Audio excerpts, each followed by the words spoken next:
पावसाळा सुरू झाला की डोंगर, धबधबे आणि सेल्फीची मोहिनी अनेकांना खेचून घेते. पण काही क्षणांचा थरार आयुष्यभराची शोकांतिका ठरतो. शासनाने स्पष्ट बंदी घातलेली असतानाही अनेक पर्यटक नियम धाब्यावर बसवून धोकादायक ठिकाणी जातात आणि शेवटी जीव गमावून बसतात. रायगडच्या देवकुंड धबधब्यावरही अशीच एक हृदयद्रावक घटना घडली आहे. रायगड जिल्ह्यातील माणगाव तालुक्यातील ताम्हिणी परिसरातील देवकुंड धबधब्यावर बुडालेल्या 2 युवकांचे मृतदेह अखेर शोधण्यात रेस्क्यू पथकाला यश आले आहे. काल सायंकाळी उशिरा 2 पर्यटक धबधब्यात बुडाल्याची माहिती मिळताच माणगाव पोलीस ठाण्याचे पोलीस निरीक्षक संजय बांगर यांनी तातडीने रेस्क्यू पथकाला पाचारण केले.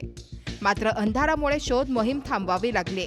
आज दिनांक 13 जुलै रोजी सकाळपासून पुन्हा सुरू झालेल्या शोध मोहिमेत SVRS रेस्क्यू टीमने अथक प्रयत्नांनंतर दोन्ही युवकांचे मृतदेह पाण्याबाहेर काढले.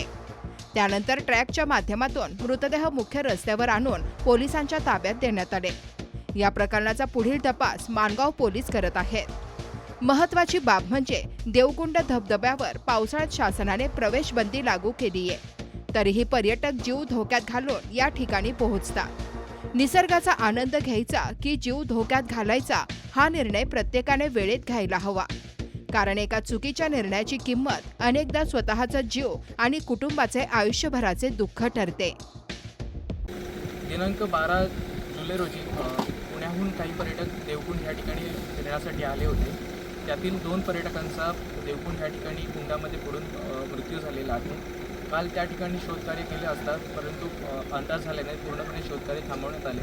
आज सकाळी साधारण 10च्या सुमारास शोधकार्य सुरू केले असता अवघ्या 10 मिनिटाच्या अंतरावरती ते दोन्ही मृतदेह आपल्याला सापडून आलेले आहेत. मृतदेह बाहेर काढून साधारण 2 तासाचा ट्रेक करत आपण मृतदेह माणगाव पोलिसांच्या स्वाधीन केलेले आहे. पुढील कारवाई माणगाव पोलीस करतात. तुम्ही पाहत आहात विस्टा न्यूज मराठी.